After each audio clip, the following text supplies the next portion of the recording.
Jornalistas Online está no ar.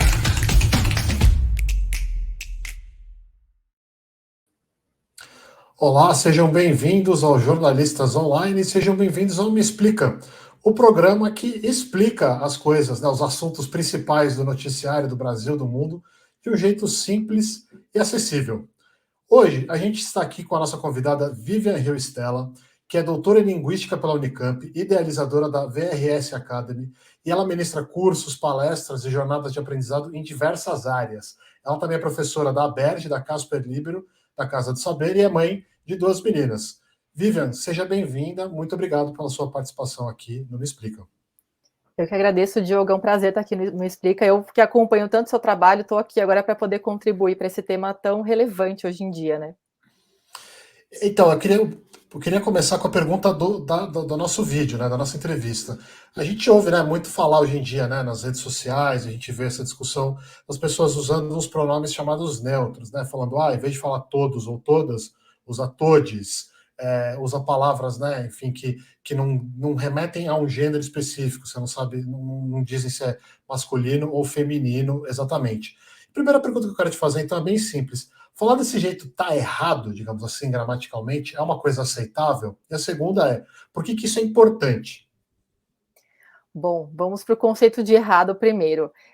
A gente é muito ensinado na época da escola, e se você lembrar de aula de gramática, por exemplo, de língua portuguesa, o que é certo e o que é errado.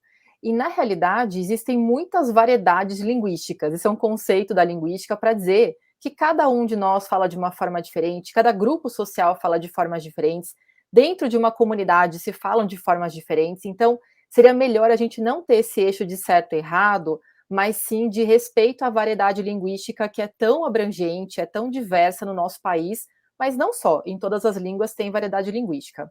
E quando alguém fala assim, tá errado, eu falo, bom, qual critério você usa para falar de errado?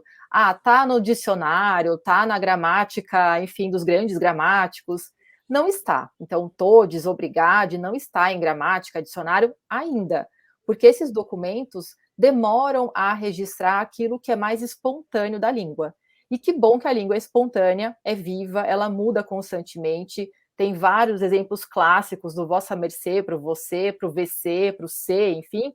Então, a gente tem muita variedade, sim, tem muita transformação, e a documentação oficial demora, ela é mais tardia, para realmente dar visibilidade para essas manifestações que acontecem na língua. Então, você está querendo dizer que a língua ela vai mudando, né, ao longo dos anos. A gente sabe disso, né, quem estudou na escola, né, romances mais antigos e tal, sabe disso. Mas então o que você está me dizendo é que, às vezes, coisas que a gente está falando hoje em dia depois vão ser incorporadas à chamada norma culta, a gramática. É mais ou menos isso? Isso, e até o próprio vocabulário ortográfico da língua portuguesa vem mudando, a Academia Brasileira de Letras também vem colocando novas palavras que figuram aí na imprensa, na sociedade, mas são documentos que são tardios, depois de muita adesão das pessoas às palavras novas, aí que a documentação acontece. O fato é que essa linguagem, chamada de linguagem inclusiva, mais do que gênero neutro, quero ampliar aqui a concepção, a linguagem inclusiva, vai além da questão do gênero binário ou não binário, a marcação do feminino ou masculino simplesmente. É a gente trazer a diversidade de etnia, de gênero, de manifestações diversas para além do todes, para além do obrigade. Eu até tenho feito algumas ponderações nas minhas aulas para dizer assim, não adianta colocar, por exemplo, bem-vindes e não ter realmente uma política inclusiva na minha organização, que seja de equidade, que seja de pertencimento, de diversidade, porque aí fica só um ato estético, e não um ato ético, não um ato realmente consistente com a prática. Então, acho que esse é o grande recado, assim, como olhar para a linguagem inclusiva, ele é maior do que o todes, o bem-vindes, e como usar uma linguagem que acompanhe a prática nas organizações. E eu queria que você me desse alguns exemplos, né, de como essa linguagem inclusiva ela funciona na vida real. A coisa do gênero talvez seja um pouco mais conhecida das pessoas, mas quais são alguns outros exemplos de inclusão por meio da linguagem? Uma das coisas que eu mais faço, assim, marco na minha fala, é falar olá a todas e a todos. Eu estou marcando de forma binária, feminino e masculino. Mas quantas vezes e quanto a gente ainda se pauta pela gramática para usar apenas o masculino? Então, olá a todos, como se realmente eu só marcasse a neutralidade, a gente tem esse conceito da neutralidade em português, ainda é o masculino. Então, vai desde eu marcar, se eu quiser, porque, enfim, a minha bandeira pessoal vive é muito da questão da inclusão das mulheres, da equidade das mulheres também, por isso que eu falo que eu sou mãe de 2 meninas, reforço isso, então eu acabo marcando na minha fala, por meio de uma linguagem inclusiva, todas e todos. Há vários contextos que eu já uso todes, por quê? Porque tem a ver com esse contexto. Agora, vai além disso, vai além porque a gente pode usar, em vez de o homem chegou à Lua, a humanidade chegou à Lua. Ah, eu sei que foi um astronauta do gênero masculino, enfim, mas representa a humanidade. Então, esse é um ponto para a gente pensar.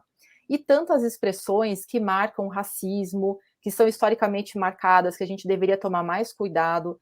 Então, vale a pena ficar assim, atento, para ver como essas palavras que estão aí no nosso cotidiano acabam passando despercebidas e podem sim revelar um grande preconceito, tem a ver com os nossos vieses, enfim, então vale a pena ficar atento aí à linguagem inclusiva. Eu tenho falado que tal usar mais pessoa, em vez de ficar sempre marcando masculino genérico, é uma maneira da gente também, né, trabalhar pouco a pouco a linguagem inclusiva.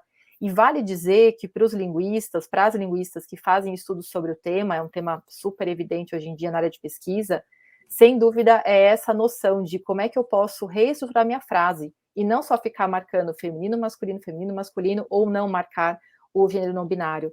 É realmente escrever de uma outra forma. Eu até recentemente, num curso, mostrei uma matéria do Estadão para revelar isso, assim, não tinha os empregados, os desempregados, eram pessoas ocupadas, pessoas desocupadas, o trabalho doméstico e não as domésticas. Então, são pequenas mudanças de palavras, mas com grandes transformações na forma como a gente nomeia o mundo.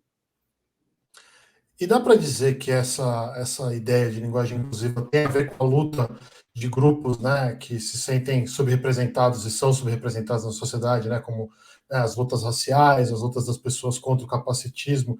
Isso tem a ver com essa, digamos assim, com essa abertura de espaços para essas pessoas?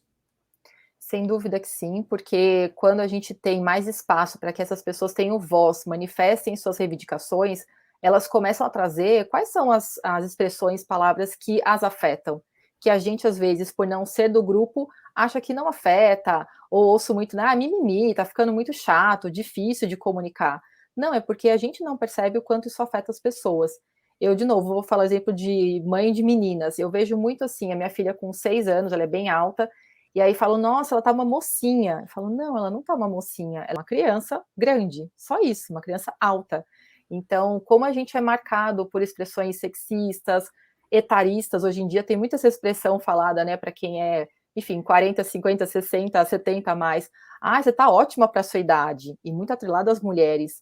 O que significa estar ótima para sua idade? Então, são expressões que vão marcando muito do que está na sociedade, coisas que a gente está no modo automático, não para pensar, que revelam esses preconceitos também. Então, tem a ver, sim, com esses movimentos de voz sendo ouvida de diferentes pessoas com diferentes repertórios. Você falou uma coisa que eu sempre vejo nos comentários, né, no Explica, em outros lugares, a respeito de, né, quando as pessoas pedem, né, para que a linguagem seja mais inclusiva ou para que algum assunto seja considerado, né, importante, né, direitos iguais para as mulheres, enfim, as pessoas dizem que é muito, né, que é mimimi. E nessa coisa da linguagem acontece muito isso, porque as pessoas falam, não, mas a regra gramática funciona assim, já é assim há centenas de anos. O que você diria para as pessoas que não conseguem compreender essa necessidade? Por que essa linguagem inclusiva é importante e por que isso, digamos assim, isso a gente que acompanha o assunto sabe que os linguistas, os especialistas, eles consideram isso como uma coisa válida da sociedade, não é só um movimento político. Mas por que isso é importante para as pessoas que estão lutando por essa inclusividade toda? Eu diria assim que a gente esquece da dimensão, muito, nem uma dimensão, uma relação muito umbilical entre poder e linguagem. Então, quando eu decido usar uma linguagem inclusiva ou quando eu nego essa linguagem inclusiva, eu estou me filiando a certos discursos, discursos de mais respeito e inclusão e diversidade, ou um discurso que é muito afeito a qual é a norma. Ah, se não está na gramática, eu não admito que isso é um uso válido.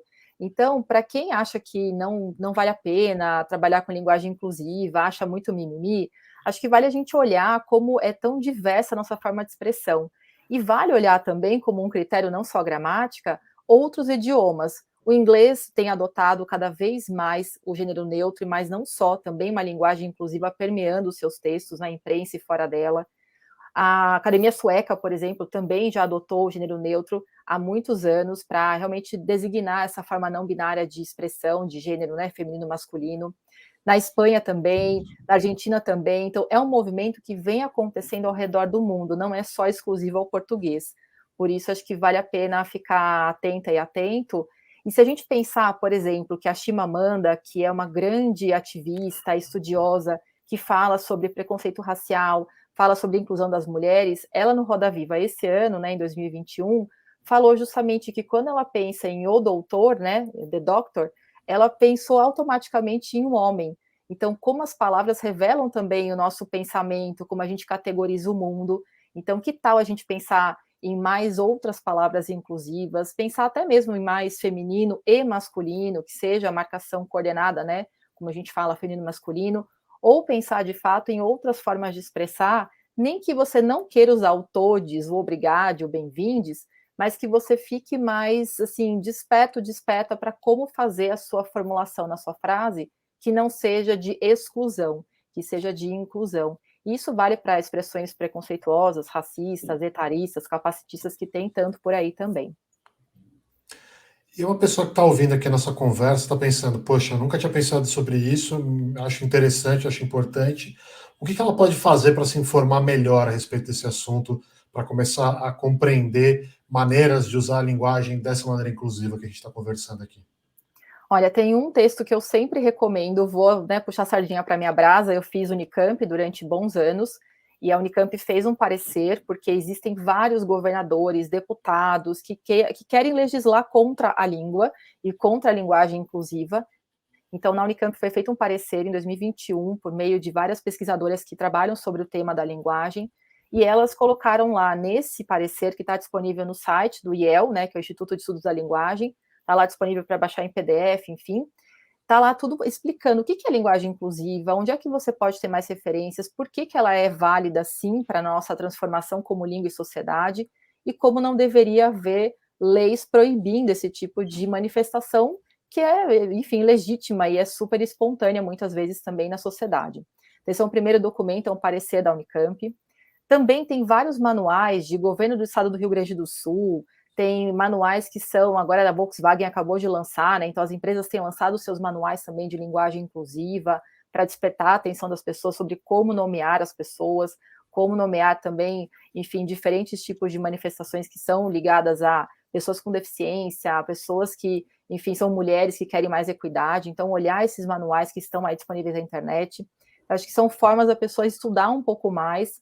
E eu estou com um livro aqui nesse cantinho, talvez seja pequeno, que chama Linguagem e Poder, aliás, Linguagem, Escrita e Poder, do Maurício Inherri, que é um antropólogo linguista que já falava sobre como essa relação entre linguagem e poder é muito forte. Então, a gente despertar o nosso olhar para isso é uma boa forma de pensar nas palavras que a gente usa, como a gente nomeia o mundo, e não só, acho que ficar atento, atenta a como é que são os painéis dos eventos, será que é o Bem-vinde que está marcado lá como linguagem inclusiva, mas o painel só tem palestrantes homens. Você fala, ué, não tem, então, representatividade e equidade no painel, mas tem só na língua.